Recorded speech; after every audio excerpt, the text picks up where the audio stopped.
नमस्कार, मैं हूं हेमेंद्र शर्मा और आप देख रहे हैं एमपी राउंड अप।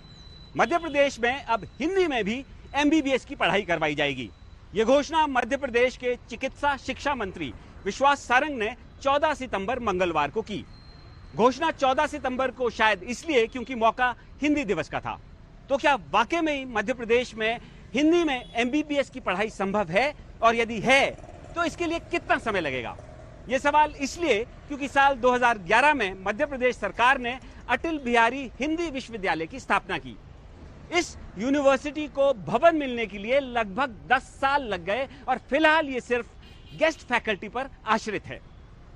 इस यूनिवर्सिटी के स्थापना के समय इसका मुख्य उद्देश्य इंजीनियरिंग और एमबीबीएस की पढ़ाई हिंदी में करवाना था। साल 2016 में इंजीनियरिंग की हिंदी में पढ़ाई शुरू करवाई गई, लेकिन 2017 में वो बंद भी कर दी गई। और जहां तक मेडिकल की पढ़ाई का सवाल है, वो अभी तक शुरू ही नहीं हुई। तो एक बार फिर मध्य प्रदेश सरकार ने ये अनाउंसमेंट क्यों किया? क्या इसके पीछे वाकई में हिंदी का प्रेम है, या ये सिर्फ एक कोरी घोषणा है? हमारे साथ थोड़ी ही देर में मौजूद होंगे हिंदी के प्रख्यात साहित्यकार डॉक्टर ध्रुव शुक्ल। हम उनसे भी ये सभी सवाल करेंगे, लेकिन उससे पहले एक नजर मध्य प्रदेश की बाकी अहम खबरों पर। खरगोन के बाद अब खंडवा में एक आदिवासी युवक की पुलिस कस्टडी में संदिग्ध परिस्थितियों में सोमवार और मंगलवार की दरमियानी रात को मौत हो गई। मामला ओमकारेश्वर थाने का है, जहां मृतक किशन मानकर और उसके भाई पवन को मोटरसाइकिल की चोरी के आरोप में हिरासत में लिया गया था।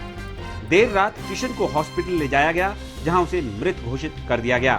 पुलिस ने मंगलवार सुबह अपने बचाव में मृतक के भाई का एक वीडियो रिलीज किया, जिसमें वो कह रहा था कि उसके भाई की कोई पिटाई नहीं हुई है और उसकी खुद से ही तबीयत खराब हुई थी।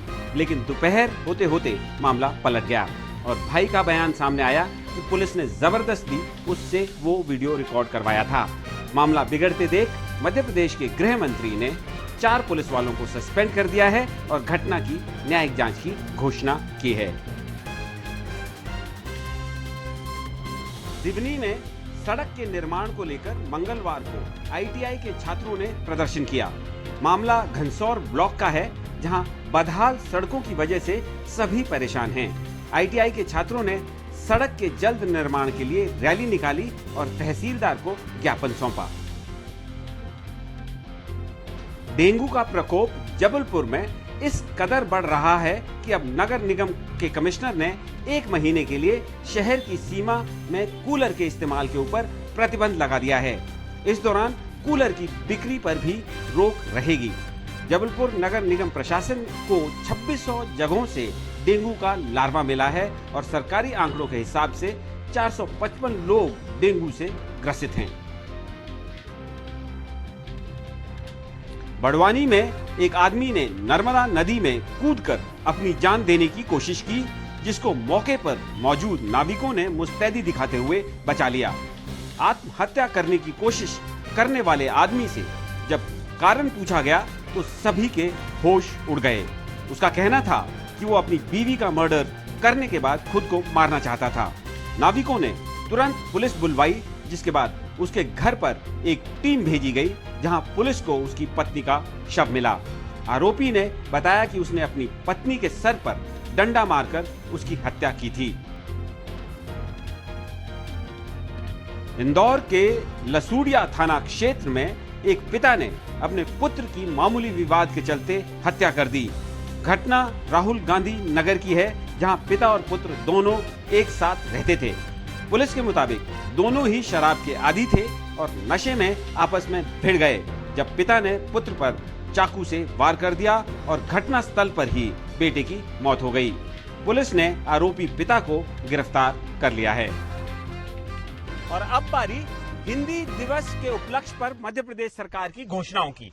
हमारे साथ मौजूद हैं हिंदी के प्रख्यात साहित्यकार डॉक्टर ध्रुव शुक्ल। सर, आपका स्वागत है एमपी तक पर। नमस्कार। सर, मध्य प्रदेश सरकार ने आज घोषणा की है कि हिंदी में अब एमबीबीएस की पढ़ाई कराई जाएगी मध्य प्रदेश में। क्या ये संभव है? सबसे पहले तो ये बताइए सर। नहीं, ये पूरी तरह से संभव नहीं है जी। मैं असंभव तो नहीं मानता इसको जी। लेकिन ये संभव इसलिए नहीं है कि ये जो आधुनिक मेडिकल शिक्षा है, ये जिस सभ्यता से आई है, यूरोप से आई है जी। तो उसमें जो पारिभाषिक शब्द हैं वो आपको अंग्रेजी में ही बोलना पड़ेंगे। आप बहुत से बहुत नब्ज को, पल्स को नब्ज कह देंगे या नाड़ी कह देंगे, लेकिन बहुत सारे ऐसे शब्द हैं जिनको आप हिंदी में बनाएंगे तो बच्चों को समझ में नहीं आएंगे। इसलिए हमको ये जिद नहीं पालनी चाहिए कि हम पूरी पढ़ाई हिंदी में ही कर सकते हैं। जिस देश की वो विद्या है, उनने अपनी सभ्यता में उसको अर्जित किया है, अपने अनुभव से अर्जित किया है। अगर हम उसको अपनी सभ्यता में लाना चाहते हैं तो हमें कोई दूसरा तरीका अपनाना पड़ेगा। अच्छा सर, सन 2011 में मध्य प्रदेश में अटल बिहारी हिंदी विश्वविद्यालय की स्थापना हुई। 10 साल लग गए उसकी बिल्डिंग बनने में, और उस यूनिवर्सिटी का मेन उद्देश्य ये था कि हिंदी में इंजीनियरिंग और मेडिकल की पढ़ाई कराई जाएगी। तो 2016 में इंजीनियरिंग की पढ़ाई शुरू हुई, 17 में बंद कर दी गई, और मेडिकल की पढ़ाई आज तक शुरू ही नहीं हुई। तो सर, मैं ये पूछना चाहता हूँ आपसे कि ये जो घोषणाएं हो रही हैं, क्या इसका उद्देश्य वाकई में हिंदी को बढ़ाना, हिंदी के प्रति प्रेम है, या ये सिर्फ लोगों को बेवकूफ बनाने की कोशिश की जा रही है? शुरू से ही जो अटल बिहारी वाजपेयी विश्वविद्यालय है वो अपने संकल्पों पर कभी अटल नहीं रहा। अगर आपको सचमुच सूत्र को या धन्वंतरी को या चरक को पढ़ाना है तो आप जरूर पढ़ाइए। हर मेडिकल कॉलेज में एक विभाग बनाइए जहां भारत की विद्याओं की पढ़ाई हो, डॉक्टरी की, आयुर्वेद की। जब बच्चे अपनी भाषा में, संस्कृत में, हिंदी में अपनी विद्या पढ़ेंगे तो धीरे धीरे वे अंग्रेजी भाषा को भी हिंदी के निकट लाएंगे, और कुछ वर्षों में जो अंग्रेजी विद्या की पढ़ाई है वो हिंदी की अपनी पढ़ाई होने लगेगी। ये एक तरीका है पढ़ाई को विकसित करने का। रातों रात ये नहीं हो सकता जैसे अटल बिहारी विद्यालय ने किया कि कुछ किताबों के अनुवाद करवाए और इतनी भारी कामिल मुल्के की डिक्शनरी की हिंदी जो विद्यार्थियों के सर पे से चली जाएगी। ऐसी हिंदी में कोई पश्चिम की विद्या नहीं सीखी जा सकती।